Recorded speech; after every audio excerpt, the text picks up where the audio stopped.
Selamat pagi kepada keluarga TLCC yang kami kasihi, yang saya kasihi. Thank you for coming to church today. It's such a lovely opportunity to be able to worship together. Terima kasih sudah datang ke gereja pada hari ini. Sungguh sesuatu yang istimewa.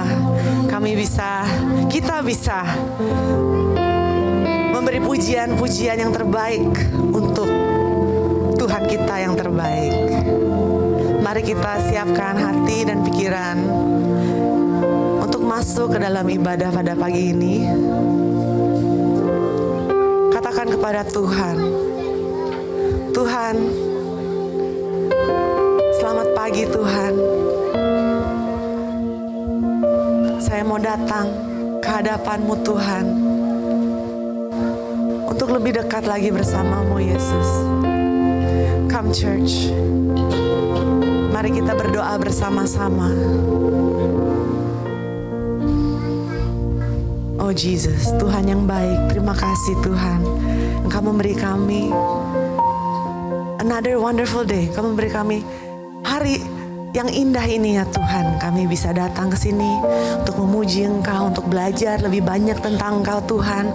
Tuhan, tegurlah kami, hiburlah kami, kuatkanlah kami Tuhan. Kami tidak mampu mengerti Tuhan semua rencana-Mu, semua maksud-Mu Tuhan. Tapi kami yakin Tuhan sepenuh hati bahwa Engkau adalah Tuhan yang baik. Engkau adalah Maha Pengampun, Maha Penolong Tuhan. Dan kami semuanya akan baik-baik saja Tuhan di dalam tangan-Mu. Tuhan berkati ibadah hari ini Tuhan dari awal sampai akhir. Berkatilah jemaat-Mu yang datang pada hari ini ya Tuhan. Engkau urapilah mereka ya Tuhan. Kau juga menolong Pastor Muksin Tuhan yang akan memberikan firman-Mu pada pagi ini. Berkati juga semua yang melayani Tuhan. Kami semua mau datang ke hadapan-Mu Tuhan dengan hati bersyukur, hati berterima kasih, dan hati bersuka cita untuk lebih mengenal-Mu lebih dalam. Dalam nama Tuhan Yesus, semua yang percaya katakan amin. Good morning church. Bilang ke kanan dan ke kiri, good morning my brother, good morning my sister, good morning. Mari kita memuji Tuhan bersama-sama. Kita katakan betapa indahnya, betapa luar biasanya Tuhan Yesus itu. Kami kagum dan hormat kepadamu Tuhan, karena kebaikan-Mu Tuhan.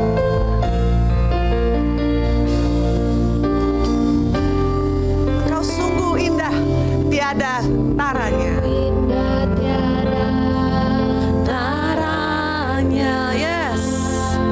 Sungguh menakjubkan, sungguh ajaib untuk dimengerti, lebih dari semua yang ada. Hikmat-Mu tiada terselami, kasih-Mu dalam tak terduga. Katakan Kau sungguh indah, tiada taranya, mulia dan berkuasa. Mari sama-sama katakan ku kagum hormat akan Engkau. Ku kagum hormat akan Engkau. Kau Allah yang layak dipuji. Ku kagum akan Engkau. Saya mengundang Bapak Ibu untuk bangkit berdiri. Mari kita mengasihi Tuhan bersama-sama dengan pujian ini. Kau sungguh indah, tiada taranya. Kau sungguh indah, tiada taranya.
Bilang ke kanan kiri, are you ready to dance?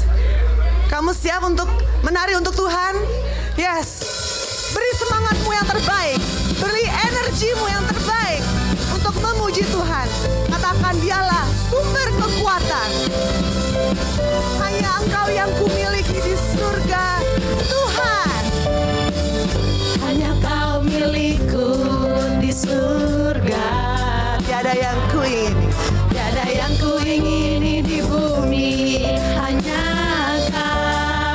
tak kuandalkan, Tak kuandalkan kekuatanku, yeah. namun yang pasti Kau tetap Sama-sama katakan, Allah. kuatku, Allah sembah. Kuatku, Allah sembah. Kuatku dan bagianku, Allah sumber. Hey, hey, hey. Allah sembah. Kuatku, Allah sembah. Kuatku dan bagianku selamanya, selamanya. Mari kita bersorak-sorai memuji Tuhan dengan sukaria, dengan girangnya. Yeah. Katakan, hanya Engkau milikku di surga. Come on. Hanya Kau milikku di surga. Tiada yang kuingin, Tiada yang kuingini di bumi, hanya Yesus, Yesus, Yesus. tak kuandalkan Kekuatanku. Come on. namun yang pasti Allah sumber. Kuatku, Allah sumber. Kuatku dan bagianku selamanya. Allah. Hey, hey, hey, hey, hey. Allah sumber. Kuatku, Allah sumber. Kuatku dan bagianku selamanya. Tepuk tangannya. Allah sumber. Kuatku, Allah sumber. Kuatku dan bagianku selamanya. Allah sumber. Kuatku. Allah sumber. Kuatku. Allah sumber. Kuatku dan bagianku selamanya. Selamanya. Selamanya.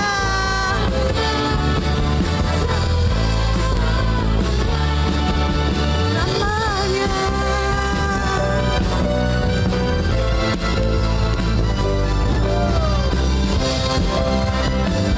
Kami memuji Engkau Tuhan. Engkaulah kekuatan. Engkaulah pertolongan. Amin. Puji Tuhan. Dalam segala kesusahan Tuhan selalu menolong. Amin. Mari kita lanjut memuji Tuhan bersama-sama. Coba teman-teman pikirkan segala kebaikan Tuhan. Dari awal kehidupan sampai detik ini. Pikirkanlah kebaikan yang Tuhan curahkan untuk orang tua kami, orang tua kita, untuk anak-anak kita, untuk pekerjaan, untuk kesehatan kita. Oh, tiada habisnya kebaikan-Mu Tuhan. Mari kita memuji Tuhan. Kita katakan bahwa Dialah Allah yang setia. Bahwa Tuhan adalah Bapa yang mulia. Terimalah pujian ini Tuhan sebagai salah satu tanda terima kasih dari kami untuk-Mu Tuhan. Mari angkat suaramu kepada Tuhan. Kau Allah yang setia, Kau Bapa yang mulia, Bapa yang mulia, kasih-Mu kasih-Mu besar, sungguh besar.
berdoa dalam sikap kusuk, katakan kepada Tuhan, sentuhlah kami Tuhan, sentuhlah hati kami Tuhan, ubahlah kami Tuhan, untuk menjadi lebih baru Tuhan, seperti barunya kasih-Mu setiap hari untuk kami. Yes Lord. Mari menyadari semua yang Tuhan lakukan itu adalah kebaikan. Yes Lord.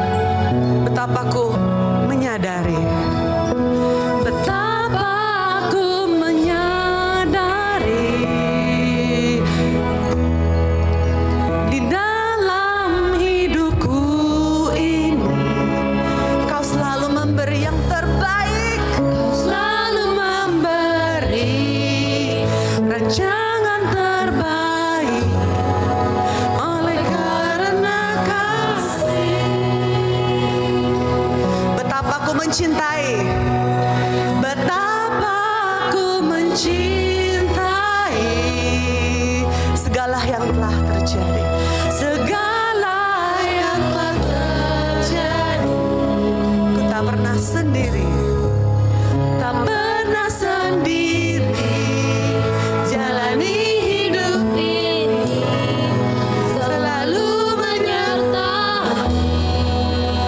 Mari kita sekali lagi katakan, betapa ku menyadari. Apa aku menyadari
Bapak, Saudara.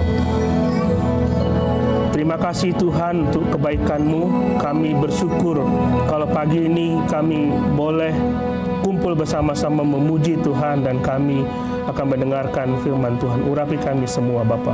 Dalam nama Tuhan Yesus. Amin. Silakan duduk Saudara.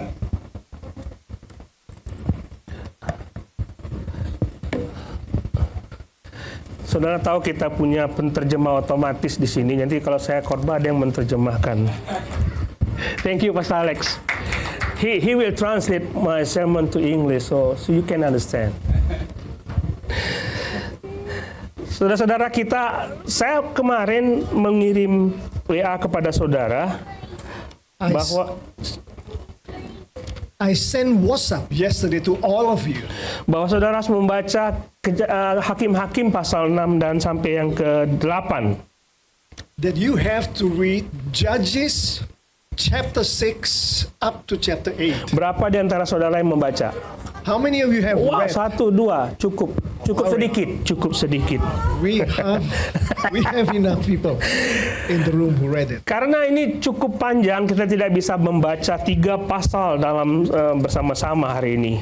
This is long chapter, so I will not read all the chapters this morning. Jadi saya mengajak saudara untuk membaca Hakim-Hakim pasal 6 ayat 1 sampai yang ke-6 saja. So this morning we will just read Judges chapter 6 from verse number 1 up to verse number 6. Mari kita baca. For you have an English version, you can read in English version. It's okay. God understand.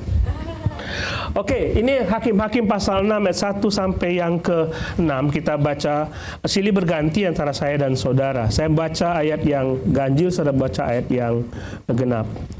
Tetapi Israel melakukan apa yang jahat di mata Tuhan, sebab itu Tuhan menyerahkan mereka ke dalam tangan orang Midian 7 tahun lamanya. Dan selama itu orang Midian berkuasa atas Israel. Israel membuat tempat-tempat Setiap kali orang Israel selesai menabur, datanglah orang-orang Midian, orang Amalek, dan orang-orang dari sebelah timur lalu maju mendatangi mereka. Berkemahlah orang-orang itu di daerah mereka dan memusnahkan dan meninggalkan tanaman apapun di Israel, juga domba kaum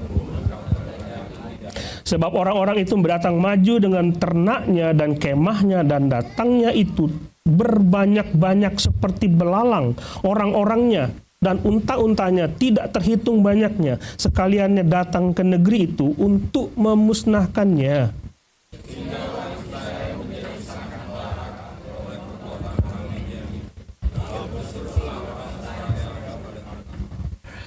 Saudara, kalau kita membaca kitab Hakim-Hakim, kita akan menemukan pasang surut kehidupan orang Israel. If you read the book of Judges, you will see up and the down of the life of the people of God. Saudara akan melihat bahwa ada penderitaan, selalu akan ada penderitaan, dan penderitaan mereka bertobat, lalu mereka menderita, lalu bertobat, lalu mereka melakukan dosa lagi, lalu menderita lagi, begitu seterusnya. We will read that there is suffering, and after the suffering, there is repentance, and then another suffering, another repentance, suffering and repentance, and that's what happened with the life of the people of God at that time. Tapi kita tahu bahwa kehidupan orang Kristen tidak lepas dari penderitaan. But we know for sure that the life of Christians always have suffering in it. Tidak mungkin orang Kristen tidak menderita. It is impossible for Christian for not suffering as a Christian. Banyak gereja sekarang seperti gereja-gereja teologi kemakmuran. Mereka mengajarkan kalau kita anak Allah, kita pasti kaya, kita tidak menderita, selalu happy, tertawa tiap hari. A lot of churches, especially churches who believe in wealth theology, that says that if we are the children of God, there will be no suffering. We will be happy all day, all Jangan the time. tertipu, itu keliru, itu salah. Karena Tuhan menciptakan penderitaan demi kebaikan kita. Do not be deceived. That theology is wrong because God created us. And suffering is a part of it. Mereka mengatakan bahwa anak Tuhan patut mendapatkan yang terbaik, bukan penderitaan. They say that the children of God deserve the best, not suffering. Faktanya Allah menggunakan penderitaan supaya kita menjadi lebih baik. The fact is, God used suffering to make His people to become better every time. Satu hal yang perlu saudara tahu bahwa tidak ada penderitaan tanpa seizin Allah. Allah mengizinkan itu terjadi. Kalau Allah mengizinkan itu terjadi, pasti ada rencana Allah di balik semuanya itu. One thing I want you to know, that God allows suffering to happen. If God allow it to happen, God must have a purpose behind that happening. Alkitab mencatat dalam perjanjian lama maupun perjanjian baru, semua nabi-nabi Tuhan selalu menangis. Yeremia menangis, semua menderita, rasul menderita, bahkan umat Allah pun hidup di dalam penderitaan. The word of the Lord from the Old Testament, New Testament, we all see that every people of God, prophet, apostle, they all experience suffering. Bahkan saudara tahu, Yesus menderita demi kita. Even Jesus Christ suffered for us. Jadi penderitaan bukanlah sesuatu yang buruk. So suffering is not always a bad thing. Apapun akibat dari penderitaan itu Allah izinkan terjadi supaya ada sesuatu yang Allah ingin kerjakan bagi kita. Whatever the result of suffering is, Ada yang baik bagi kita. God allowed those suffering to happen because God have a plan, a good thing to happen out of the suffering for His people. Kita melihat Gideon. We will see Gideon. Ada penderitaan yang dialami oleh Gideon dan bangsa Israel. Gideon and the people of Israel experienced suffering. 7 tahun mereka berada dalam tekanan orang Midian dan orang Amalek. 7 years they are under the pressure of the people of Midian and Amalek. Mereka menanam dan ketika mau panen, panennya dirusak. Mereka tidak bisa menikmati hasil panen tersebut. They grow, but they did not experience it. They did not enjoy what they grew. 7 tahun lamanya penderitaan itu berlangsung bagi mereka. 7 years the suffering is being experienced by the people of Israel. Mau menyerang orang Amalek, menyerang orang Midian, mereka tidak punya keberanian. They want to attack the Amalek and the Midian, but they do not have the bravery to do that. Apapun hasil kerja mereka, mereka tidak pernah menghasilkannya. The result of their works, they never enjoy it. Tetapi di balik Allah, di balik penderitaan Allah ingin menyatakan sesuatu. Pasti ada sesuatu. Kenapa Allah mengizinkan bangsa Israel menderita? But behind that suffering, God want to tell His people something. Masalahnya There must be something because of that suffering. Kenapa harus 7 tahun menunggu? The Baru question is, sadar. why it has to be 7 years to wait? Nah, tapi mereka sudah tidak tahan lagi. But they cannot handle it anymore. Mereka mau berjuang menghindari bangsa Amalek dan Midian, They want to tapi fight. mereka tidak mampu.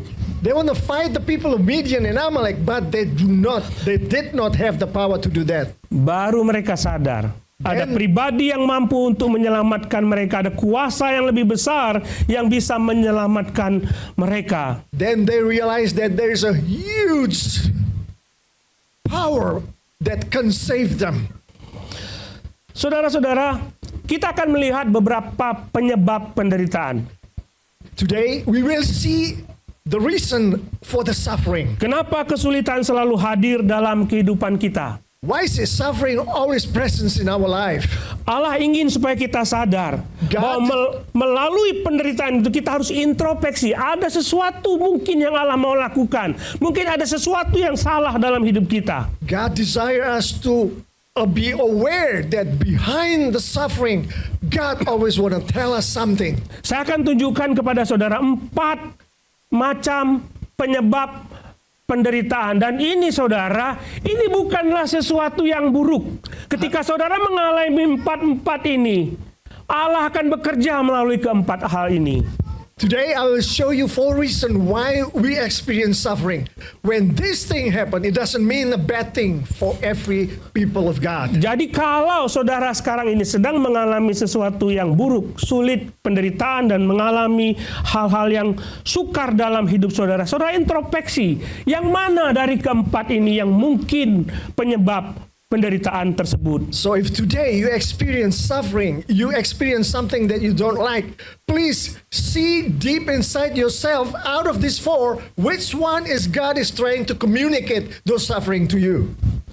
apapun penyebab penderitaan, di balik semua ini ada rencana Allah. Whatever the suffering you experience today, they all have God's plan, God's desire behind the sufferings. Kita lihat yang pertama, Allah memakai penderitaan untuk mengingatkan kita akan dosa, supaya kita memilih hidup yang lebih benar. Let's see the first reason. God used suffering so we become aware of the sin that we're living, so we will live a better life according to God. Ini mudah dideteksi. It is very easy to detect this particular one. Karena setiap orang Kristen pasti tahu dosa. Because every one of us, Christian, knows which one is the sin, which one is not sinning. Pasti saudara tahu ada dosa dalam hidup saudara. Kalau saya menderita, saya coba lihat. Kalau saya menyimpan sebuah dosa, melakukan dosa berulang-ulang, dan saya menderita, ini pasti karena itu. Which one of us, Christian, knows if we commit sin? So if we suffer, just take a look at yourself, ourselves. Jadi kalau Tuhan mengizinkan penderitaan itu terjadi, supaya saudara sadar bahwa itu dosa, dan saudara harus tinggalkan dosa itu. So if your suffering is because of your sin, and you realize that thing, then you have to leave that sin out of your life. Bayangkan kalau saudara punya anak, kalau mereka salah, saudara pasti hukum. Salah, hukum lagi, sampai mereka sadar, mereka salah, dan mereka tidak melakukan itu lagi. Imagine if you have child, if she or he make a mistake, you must discipline that person, right? And she does this again, discipline this again. Saudara lihat kitab Hakim-Hakim. Saudara belajar, mungkinkah itu kehidupan saudara? Begitu saudara bertobat kepada Tuhan, sadar dan hidup benar selama 1 bulan, kemudian 1 bulannya lagi, dan Tuhan pulihkan, kemudian 1 bulannya lagi, saudara berdosa lagi dan menderita lagi. So you see the Judges, the book of the Judges. If you read the book and then you experience suffering in your life, and the book tells you that there's sin that caused that suffering, then you repent. And then it happened again, you know the reason, because there's sin behind it. Saudara, kalau tidak bertobat, hukuman itu akan diberikan terus-menerus sampai saudara sadar dan tidak mau melakukan hal yang sama. Unless God people repent of their sin, that suffering, that punishment will be given over and over and over again. Jadi ini tergantung kepada saudara, mau berapa lama saudara menderita. So it depends all on all of you, how long you want to experience this suffering. Kalau saudara mau lepas, ya sudah bertobat. Tapi kalau saudara tetap menginginkan dosa itu, sayang dan tidak mau dibuang dosa itu, selamanya penderitaan itu akan ada sampai saudara dihukum Tuhan. Mungkin Tuhan tidak akan mengizinkan kau hidup lagi. Even though you have repent out of your sin, but if you still have the desire in your heart to commit that sin again and again, then suffering will be in your life. Kedua, kita lihat agar kita fokus kepada perkara sorgawi, bukan kepada perkara duniawi. The second reason is God desire us to focus on the thing on the above instead of on the thing of the world. Surat 1 Petrus mengatakan mereka adalah orang asing, mereka alien. The first Peter said that we are all alien. Mereka bukan orang dari dunia ini. Mereka adalah warga kerajaan surga. Mereka menderita, tapi mereka harus bersyukur bahwa suatu saat nanti mereka akan menerima surga. Tempat ini bukan tempat mereka. Christians are all alien in this world. So one day, according to the scripture, we will go to our home in heaven.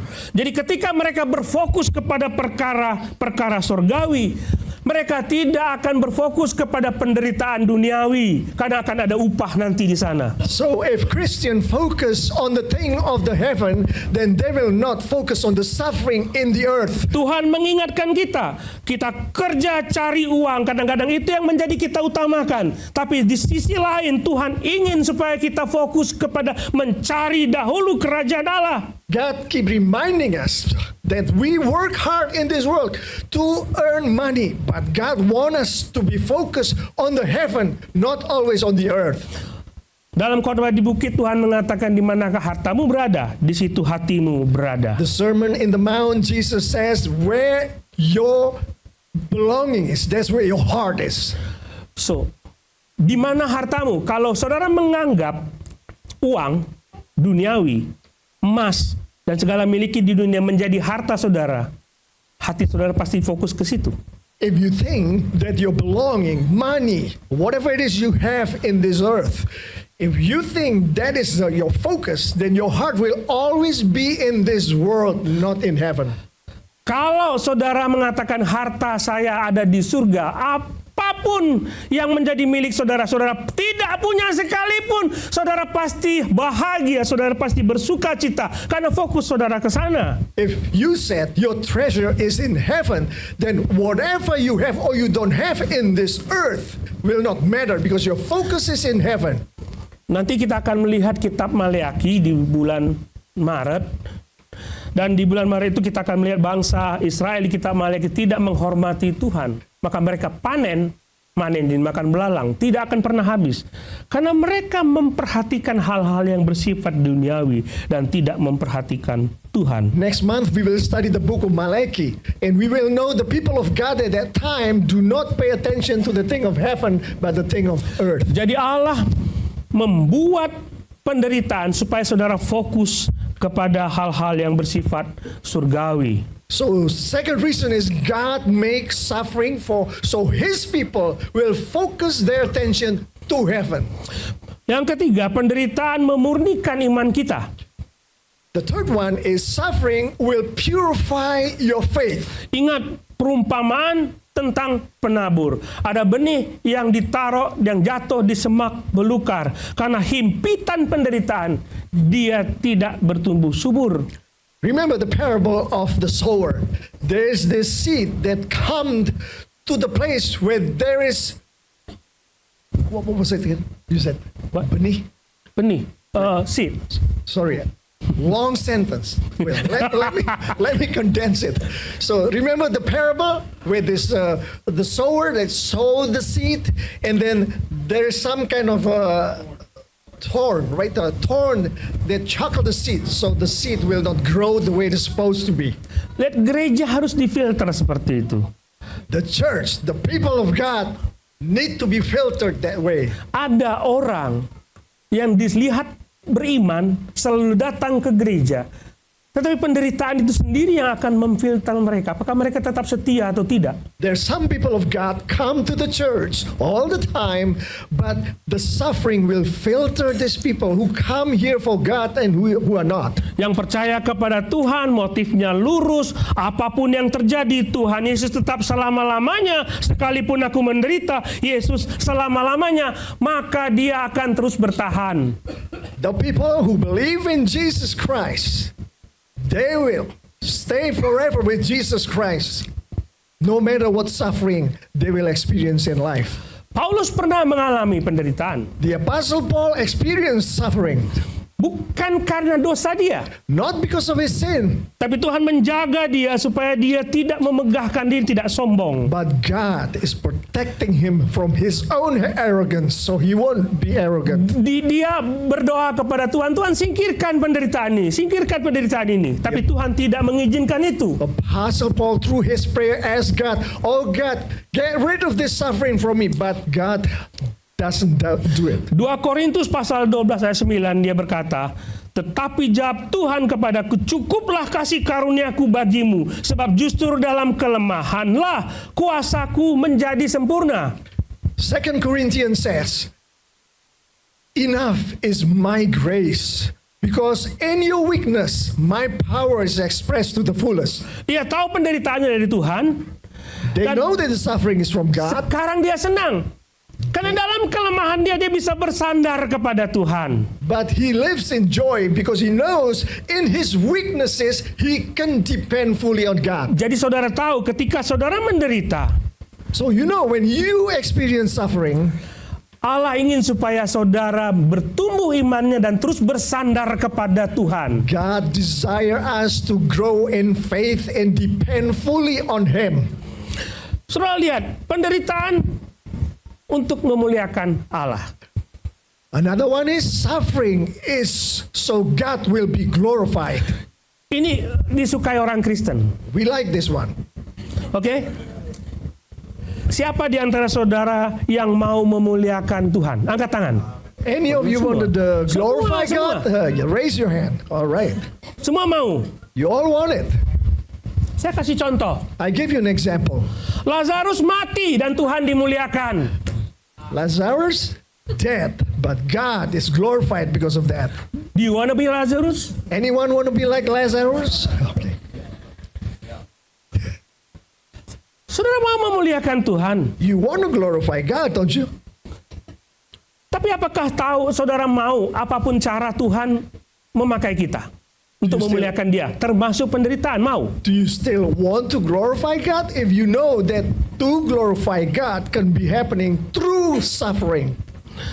Ada seorang hamba Tuhan, dia punya karunia penyembuhan. The servant, one of the servant of God, one day there is a gift of healing. Her name is Kathleen Kuhlman. What was her name? Kathleen Kuhlman. Okay, her name is Kathleen Coleman. Sudah pernah dengar cerita dia? Any one of you have ever heard the story about Kathleen Coleman? Dia pergi kemana-mana dan dia menyembuhkan banyak orang sakit. This lady went everywhere and he heals people who are sick. Kemudian suatu ketika dia sakit. One day she was sick, Tapi dia berdoa untuk dirinya sendiri tidak sembuh-sembuh. but he prayed for her. She prayed for herself, but never. Suatu kali ketika dia sakit, seorang hamba Tuhan datang. One day when he was sick, a servant of the Lord come visit her, Dan dia berkata, and he said, Kathleen. Nah, she said, Kathleen said, he said. he said, right, yeah. Jadi yang datang ini pendeta datang ke Kathleen Kuhlman dan berkata demikian. Kathleen Kuhlman, kamu pasti sembuh.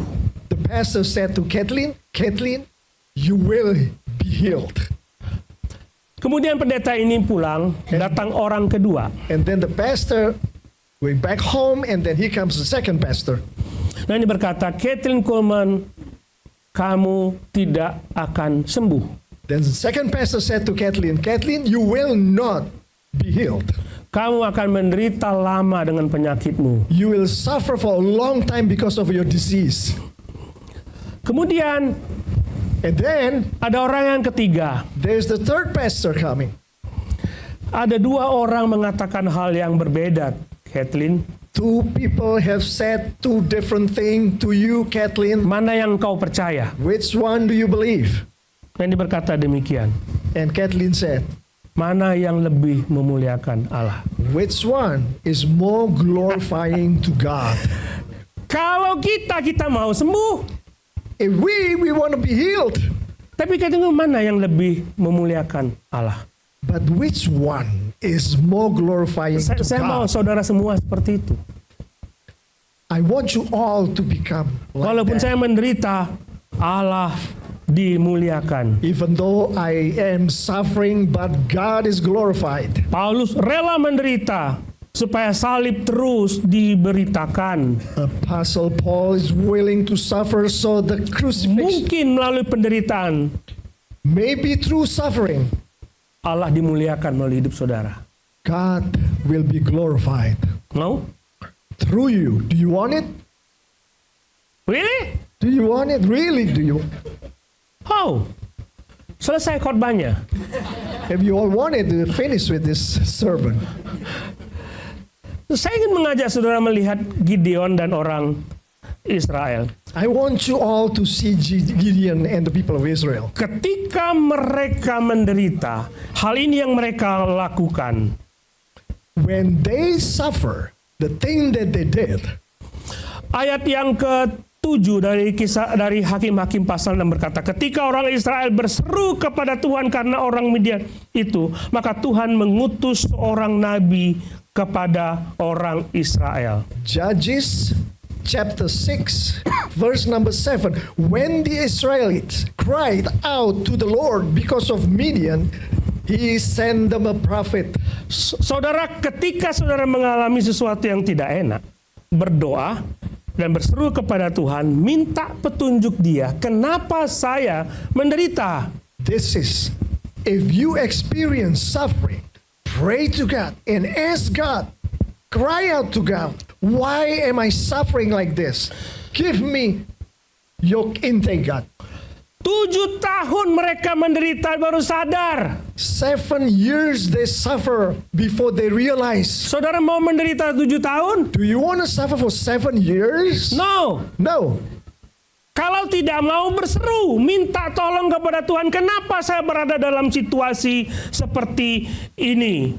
Unless if you want to experience 7 years, you have to pray and cry out to God and ask God, why do I experience this suffering like this? Dalam hal ini, bangsa Israel sudah melakukan kesalahan yang besar. Mereka menyembah Baal, mereka menyembah ilah lain, mereka tidak sadar akan Tuhannya, mereka berdosa dan Tuhan menghukum mereka. In the context of the people of Israel, they make a huge sin.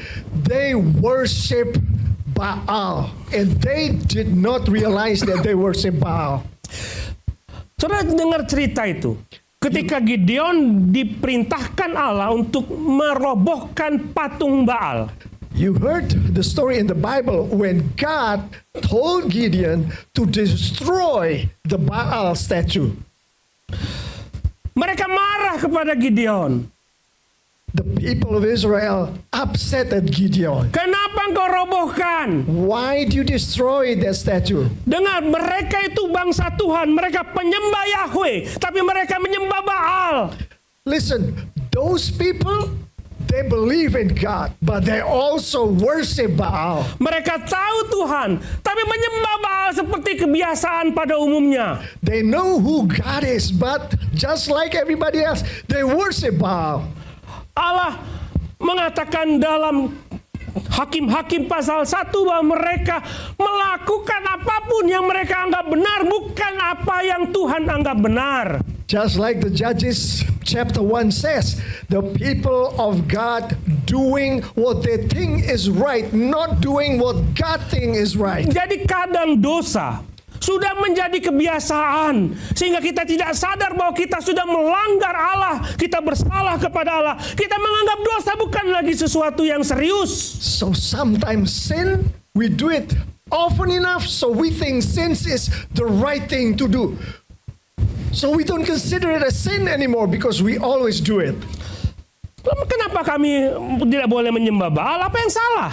So what's wrong with worshiping Baal? Jadi kadang-kadang kita orang Kristen seperti itu. Sometimes we, the people of God, Christians, conduct ourselves just like that. Kalau saudara berdosa dan merasa tidak bersalah, itu kan bahaya. If you committed sin, but you do not think that you are committing sin, Sudah is tidak that takut dangerous? lagi dengan dosa dan sudah tidak tahu lagi bahwa itu salah. If you are no longer afraid of sin, you don't even know if sin is a sin, that is dangerous. Kita ke gereja, kita melayani, kita ikut care group, kita sampai nangis memuji Tuhan. Tapi pulang dari gereja kita kembali kepada kebiasaan dosa. We go to the church, we serve God at the church, we attend all of our care groups, but after we finish with church, we return back home and we commit the same sins over and over again. Tidak merasa bersalah lagi. And while committing that sin, we don't even think that that was a sin. Jadi saudara tahu apa yang benar, So you know what is right, tapi saudara tidak tahu kalau itu salah. but you don't even know that what you've been doing is wrong. Ingat Daud, Remember David. dia hampiri Berseba, berzina sama Serba, membunuh Uria istrinya, suaminya. Tapi seperti tidak ada sesuatu yang salah, biasa saja. What happened with David and Bathsheba? Even to the point David killed Uriah, the husband of Bathsheba. But David thought that there's nothing wrong with that. Dia raja, He's a king. I can do anything. I can do anything I want as a king. Yes, Yes. yes. Karena saya anak Tuhan, saya bisa melakukan apa saja. Tuhan bisa bebaskan saya. So Jadi we- dosa tidak menjadi sesuatu yang serius dalam hidup saudara. So we think because we are the children of God, so we can do anything we want. Jadi silahkan berperang sama Tuhan. Saudara mau menderita selamanya atau tidak. So if you think that's what it is, just fight with God. You will suffer forever. Jangan berseru kepada Tuhan, lepaskan aku dari penderitaan. Don't cry out to God, release me from this suffering. Selama tidak meninggalkan dosa, penderitaan itu akan terus ada dalam hidup saudara. As long as you don't leave that sin, then the suffering will always be with you. Dia mau saudara sadar. God wants all of us, all of you, to realize. Dia akan buat saudara lebih menderita lagi sampai saudara sadar. He will make that suffering even harder by time until you realize. Mau sampai kapan? How long you want that to happen to you until you realize. Keputusan saudara. That's your decision. Tapi ini yang terjadi ketika mereka berseru kepada Tuhan. Tuhan mengatakan kepada Gideon untuk membebaskan bangsa Israel dari bangsa Midian dan Amalek. So what happened is when Gideon started praying and crying out to God, God tells Gideon to release the people of Israel from the people of Midian and Amalek. Saudara tahu berapa orang yang menyertai Gideon, tentara Israel? Do you know how many people accompanied Gideon in fighting those people? Kalian sudah baca? You have read it, right? Do you know how many? 3? Pada mulanya 32.000. In the beginning, 32,000 people going with Gideon to fight Amalek and Midian. Kemudian berapa jumlah orang Midian dan Amalek? How many people of Midian and Amalek? Do you remember? Do you know it? 135.000. 135,000 people. Pendeta atau dari mana? How do you know that? How Baca do I know sendiri. that? I Cari read the sendiri. Bible. Nanti pulang, cari datanya dari mana. Ada di situ. 135.000 melawan 32.000. When we turn back home, just read in the Bible, you will see 135,000 people against 32,000 people. Seimbang? Is it balance? Balance? No. No. Tapi Tuhan bilang terlalu banyak. But God, 32.000 terlalu banyak. but God says to Gideon, 32,000 people is too many people. Lalu kan, siapa yang takut pulang? So whoever afraid, you can go back home. Pulang 12.000 orang. 12,000 people return home. Tinggal 10.000 orang. 10,000 people left with Gideon. 32.000 saudara bilang nggak seimbang. Sekarang tinggal 10.000. Now 32,000, no match. Now 10,000, what do you think? Tapi Tuhan bilang too many. God still say to Gideon, it's too many people. Sampai akhirnya disuruh minum di sungai. Until at the end, God desired those people to drink water out of the river. Ada yang minum pakai langsung mulutnya seperti anjing. There are some people who drink the water from the river directly from their mouth, just like a dog. Ya, saya punya 3 anjing, nggak pernah mereka begini minum. I have 3 dogs and they never drink using their mouth. Mereka pasti menjulurkan mulutnya. They always bring their mouth go to the water. Lalu disaring oleh Tuhan, tinggal 300 orang yang makan minum pakai tangan. And God says 300 people who drink using their hands. Ada tafsiran yang mengatakan 300 orang ini minum pakai tangan karena matanya melihat kiri kanan ke depan. Ini orang yang waspada. Some people scholar says that these 300 people using their hand to drink the water from the river is because they look at their left, their right, front and back so they can be alert. Coba perhatikan 300 orang. Mereka waspada. Mungkin mereka tapi apakah mereka bisa melawan 135.000 orang? Let's suppose those 300 people are doing those things because they're really alert and good in their surrounding. But do you think it's a match for 130,000 people? Saya tidak setuju dengan tafsiran itu. So I don't agree with that kind of commentary. Tuhan bawa Gideon kepada situasi di mana dia sadar dengan 300 orang saya tidak bisa mengalahkan 135.000 orang. God put Gideon in the situation where the fact is with 300 people, there's impossible for Gideon to beat 100. Jadi dia membawa si Gideon pada situasi di mana dia tidak mungkin bisa menang. 32.000 tidak mungkin bisa menang, 10.000 tidak bisa mungkin menang, apalagi 300 orang. God bring Gideon into the situation where in that situation it is impossible for Gideon to win. Tuhan membawa situasi kita lebih parah dan lebih parah dan lebih parah sehingga kita tahu bahwa aku tidak bisa melakukan apapun dengan kekuatanku sendiri untuk keluar dari situasi ini. God will sometimes put us into the situation that is getting worse until we realize that with that situation we will never be able to come out of that situation with our own power. Kecuali Tuhan yang penuh kuasa itu terlibat di dalam kesulitan saudara. Except if the most powerful God getting involved in our situation. Makin tidak berdaya saudara, Tuhan makin senang. The more we feel helpless, God is the happier. So you can rely on Him. Kita bisa bersandar kepada Tuhan. Aku tidak bisa apa-apa. Therefore we can depend fully on God because we cannot do anything. Anggap saudara punya perusahaan yang nilainya 100 miliar. Let's suppose you have a company who worth $100 billion. Tuhan bawa situasi di mana saudara ditipu orang 1 miliar. And God put you in a situation where you're being cheated out of 1 billion. Itu bukan penderitaan. That is not the suffering. Apa banding 1 miliar tidak ada apa-apa dibanding 100 miliar? 1 million has nothing compared to 100 million. Kadang Tuhan bawa situasi di mana saudara rugi 200 miliar. Now what if God bring you into a situation where you lost 200 million or billion? Jadi saudara jual apapun properti saudara.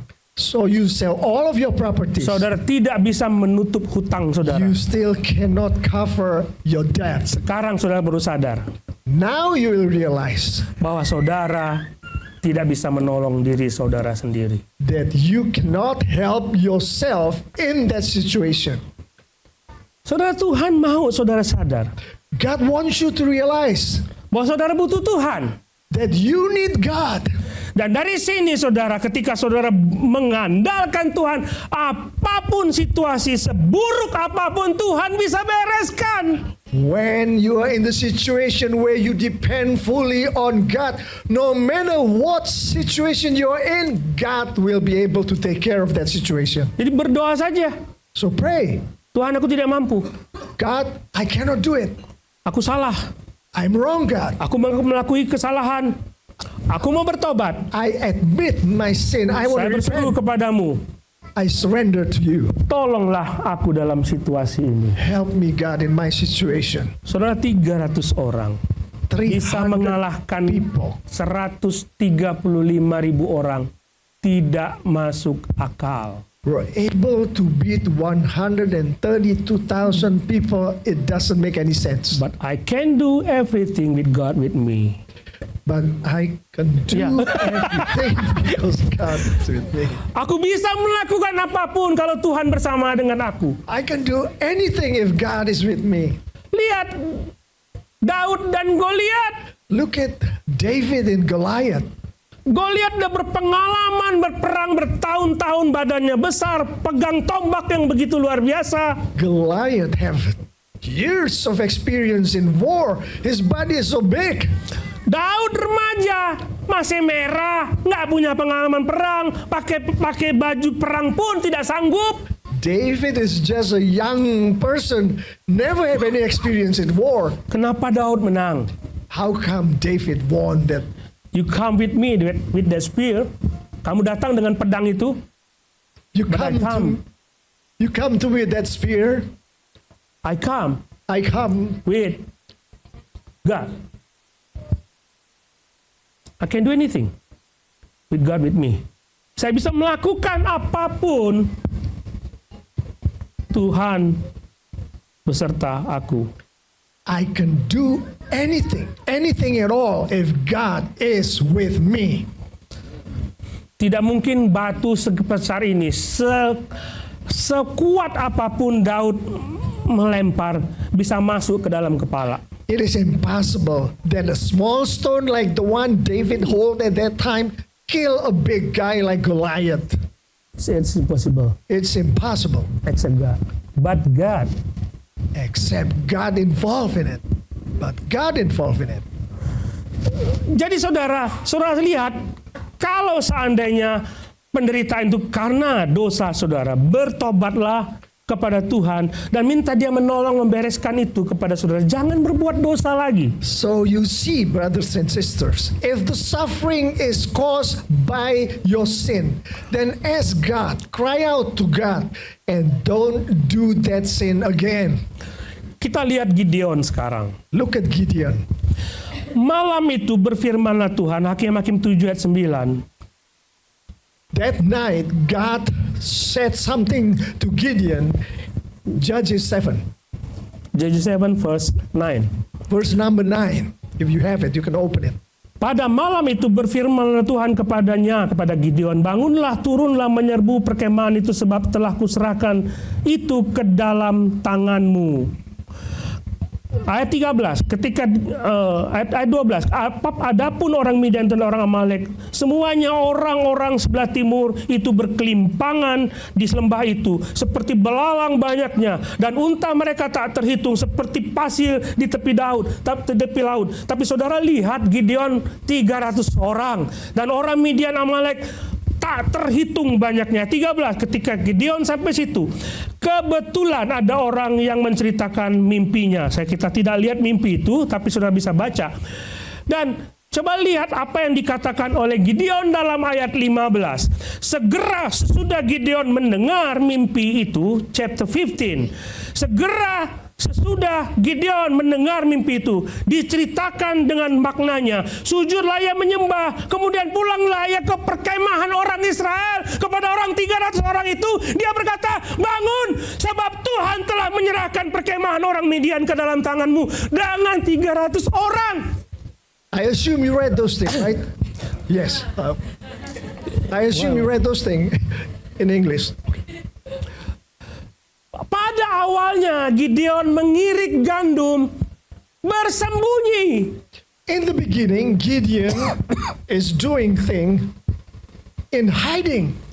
Dia sembunyi karena takut sama orang Midian. He's hiding because he's afraid of the Midian. Saat ini ketika dia melihat orang itu begitu banyaknya, And when he saw a lot of those people, dia tidak takut lagi. he's no longer afraid. Soalnya penderitaan membuat kita berubah, perspektif kita terhadap Allah berubah. Suffering will make our way of seeing God change. Kita tidak akan pernah takut akan apapun, karena selama Allah bersama dengan kita. And we will never be afraid of anything because God is with us. As long as God with us, Everything's alright. everything's going to be okay. Amin. Jadi lihat, penderitaan kepada bangsa Israel ada maksud Tuhan. So we see that suffering given to the people of God in Israel, God has thing behind it. Dia mau bangsa Israel bertobat. He wants the people of Israel to repent. Dia mau Gideon diubah. He wants Gideon to be changed. Imannya bertumbuh. The faith of Gideon to grow. Sudah namanya tercatat. And Gideon's name is noted Ibrani pasal 11 in the book of Hebrews chapter sebagai 11 pahlawan iman. So, as one of the hero of the faith. jangan takut penderitaan. Karena kan Allah akan membuat saudara jauh lebih baik. Be afraid of any suffering because of through that God will make you a better person. Lihat slide pertama, empat penyebab penderitaan. Kalau saudara berada dalam penderitaan saat ini, If you are suffering right now, kira-kira apa penyebabnya? what is it that caused that suffering? Introspeksi. Just see deep inside yourself. Tapi apapun yang terjadi, penderitaan apapun, penyebab apapun yang terjadi, no matter what the cause of your suffering, Tuhan akan mengangkat saudara. God will lift Please. you up. Amin. Amen. Mari kita berdoa.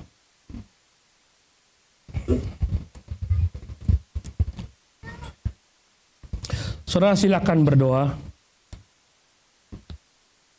Saya tidak tahu apa yang saudara alami. Mungkin sudah bertahun-tahun saudara mengalami kesulitan, penderitaan. Silakan introspeksi. Kenapa? Kenapa? Tanya kepada Tuhan. Kalau dosa, tinggalkan dosa itu.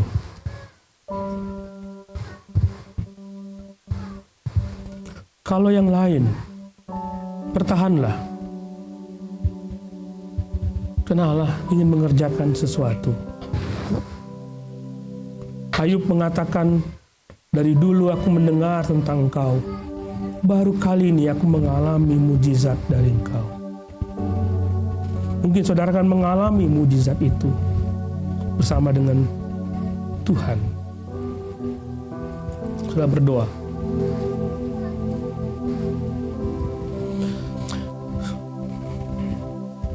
Sebelum lagu ini dinyanyikan, saya mengatakan kepada saudara, kalau ada sesuatu yang ingin saudara bereskan dan saudara ingin bercerita kepada saya sebagai hamba Tuhan, saudara boleh maju ke depan dan kita bisa berdoa bersama-sama. Kalau ada sesuatu dosa yang perlu dibereskan, datang kepada Tuhan. Tidak ada yang mustahil bagi Tuhan. Sebesar apapun dosa, Yesus sudah mati di atas kayu salib, membereskan dosa itu bagi saudara. Dia mau memulihkan hidup saudara. Saudara berdoa. Dan kalau saudara mau mengakui Dia sebagai Tuhan dan Juru Selamat, memaju ke depan. Ada? Kalau ada,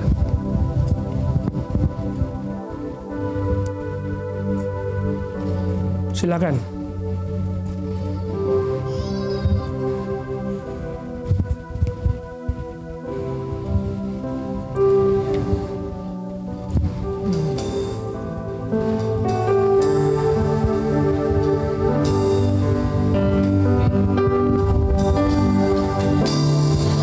Dalam segala perkara.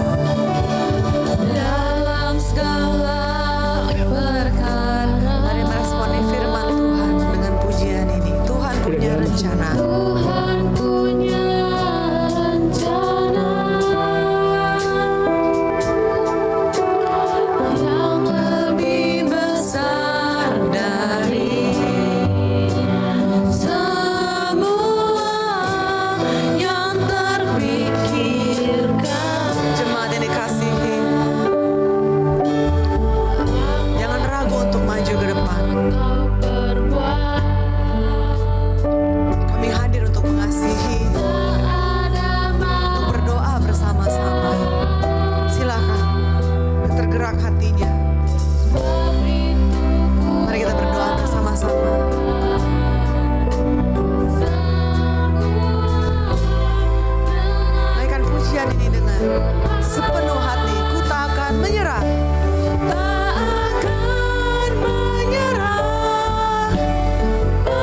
ini sekali lagi.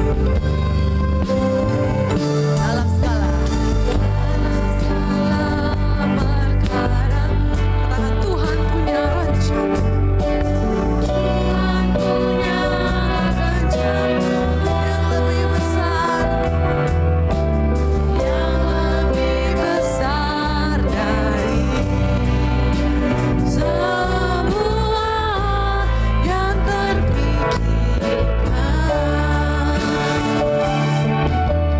Apapun yang kau perbuat, tidak ada maksud jahat, tak ada maksud jahat.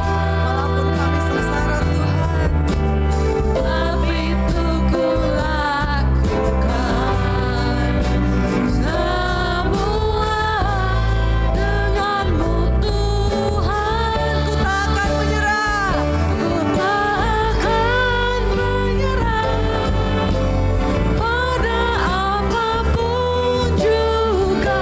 Sebelum ku coba semua yang ku bisa, tetapi ku berserah kepada kehendakmu. Hati kami percaya Kau punya rencana. Ku tak akan menyerah pada tak akan menyerah Tuhan. We will never give up because You are with us. Tetapi ku berserah kepada kehendakmu. Hatiku percaya Tuhan punya rencana.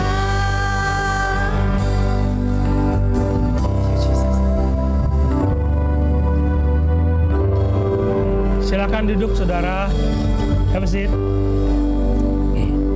Kita akan memberikan persembahan kita kepada Tuhan. Pak Egi dan Bu Lili, luar biasa.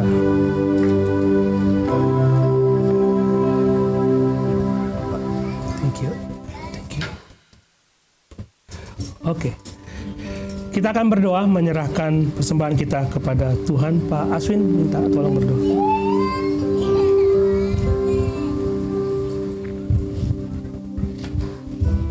Mari kita tundukkan kepala, kita berdoa untuk persembahan kita. Bapa kami dalam surga, kami mengucap syukur padamu pagi hari ini Bapa. Kami bersyukur untuk firman Tuhan. Biarlah kiranya firman Tuhan jatuh di tanah-tanah yang gembur. Biarlah setiap dari kami memiliki hidup yang sesuai dengan apa yang Kau harapkan Bapa. Dan pagi hari ini Bapa mengetahui bahwa tidak ada sesuatu pun, apapun itu kesehatan, kekuatan, apapun yang kami miliki yang tidak berasal dari-Mu Bapa. Maka pagi hari ini biarlah kiranya kami memberikan sedikit saja Bapa, yang adalah milik-Mu kepadamu kembali. Dan kami berdoa kiranya Engkau memakai setiap dari persembahan kami untuk memajukan pelayanan-Mu, untuk menjadi berkat bagi lebih banyak jiwa-jiwa lagi. Dan kami rindu Bapa gereja-Mu ini Engkau pakai semakin hari, Amin. semakin besar, Amin. semakin terang, Amin. dan dimanapun Kau percayakan kami bisa menjadi berkat bagi banyak orang. Bapak terima kasih, kami serahkan persembahan ini semua di dalam tangan-Mu. Mari kita semua yang percaya katakan haleluya. Amin.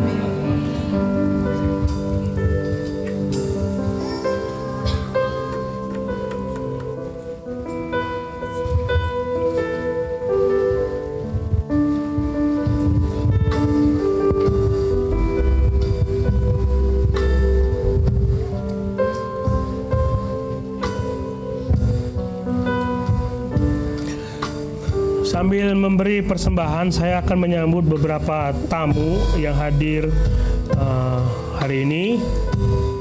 Ibu Nana mana ya Ibu Nana? Silakan berdiri Bu. Ya, terima kasih. Terima kasih. Ini masih saudara sama si Abu ya? Benar ya? Oke, adiknya ya, adik Abu ya? Kakaknya Bu. Thank you. Kemudian ada Mikael Junior. Siapa Mikael Junior? Silakan berdiri. Mikael Junior. Wow, thank you. Thank you. Mikael sama siapa ke sini? Oh, ya, thank you. Kemudian ada Yohanfa. Siapa Yohanfa? Wah. Yang bawa kalian berdua sama siapa? Tidak ada. Datang sendiri. Tuhan yang bawa itu. Makasih, Tuhan berkati. Kemudian ada beberapa orang dari First Baptist Church of Oklahoma. Wow, very good. Ada Gary, can you stay up? Gary bisa. Wow, this is Gary. Pastor Aston. Wow, thank you. Have a seat. Sharon. Thank you. Gloria. Thank you. Mike. Wow. Okay, kemudian Carol. Thank you, Carol. What is it? Kirti? Yes. Kirti. Wow. Thank you. Nathan. Wow. Mereka ada bersama-sama dengan kita dan akan melayani bersama-sama Word of Life dalam spiritual retreat di Ictus School. Ya, benar ya? Jadi berapa lama di sini kira-kira? 1 minggu. Ya, ajak makan Padang. Pasti. Okay, thank you for your coming. If you come again to Indonesia, please come to our church. We are happy to having you here.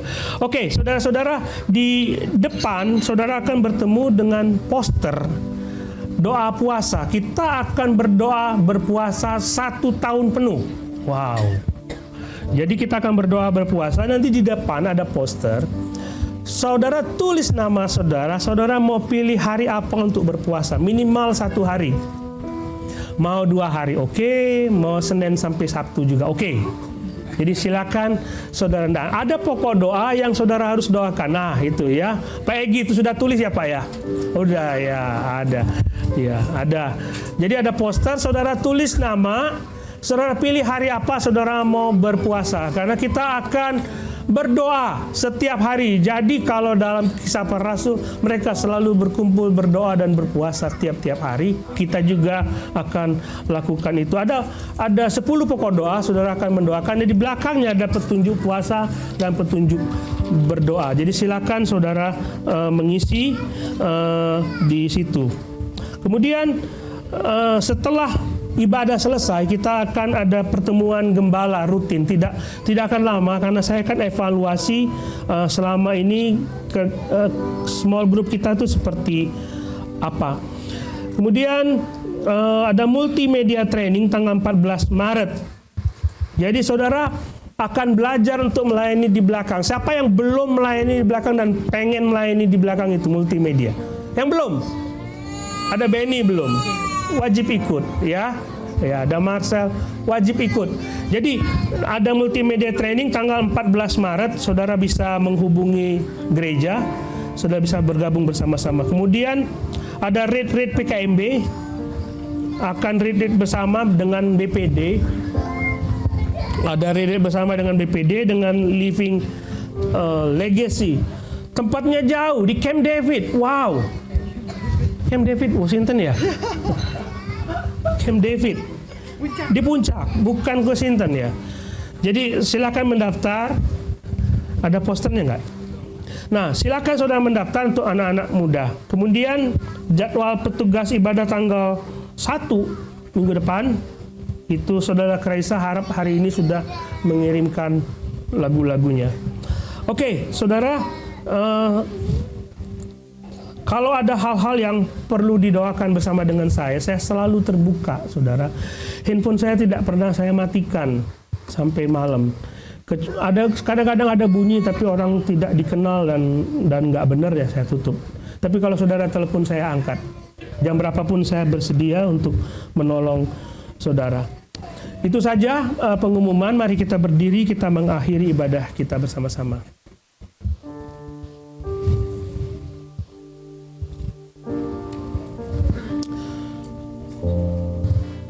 Silakan secara pribadi saudara menaikkan doa syukurmu kepada Tuhan.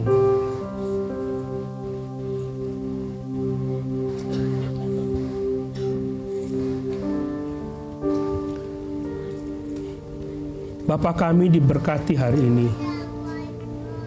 Kami diteguhkan. Kami ditegur oleh Tuhan. Semua karena Tuhan ingin kami lebih dewasa, lebih serupa dengan Tuhan, makin mirip dengan Juru Selamat kami. Kami berdoa supaya firman yang kami dengar akan terus bergema dalam hidup kami. Bapa, berkati jemaat-Mu. Kadang sulit bagi kami untuk memahami situasi kami. Tapi satu hal yang kami percaya, sekalipun Tuhan tidak pernah meninggalkan kami, Tuhan terus bekerja. Karena itu jemaat yang dikasihi Tuhan, setialah kepada Dia. Terus pegang perjanjiannya. Mohonlah kekuatan darinya supaya engkau terus dikuatkan dan dihibur oleh Tuhan. Bapa, berkatilah jemaat-Mu. Tolonglah mereka untuk menjaga kekudusan mereka dalam perjuangan mereka untuk melakukan firman Tuhan. Engkau menyertai mereka. Dengarkanlah doa-doa yang mereka naikkan kepada Tuhan. Karena mereka ingin terus bersandar kepada kekuatan dan kuasa-Mu. Karena itu Bapa, berkatilah mereka. Jemaat yang dikasihi Tuhan, pulanglah dengan membawa berkat dari Allah Bapa. Penyertaan yang senantiasa hadir dalam Roh Kudus menyertai dengan saudara. Hiburan dan kekuatan dari Tuhan akan bersama dengan saudara sampai selama-lamanya. Dalam nama Tuhan Yesus. Amin.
Sudah selesai, silakan ambil saat teduh sebelum pulang. Tuhan Yesus memberkati. See you next week.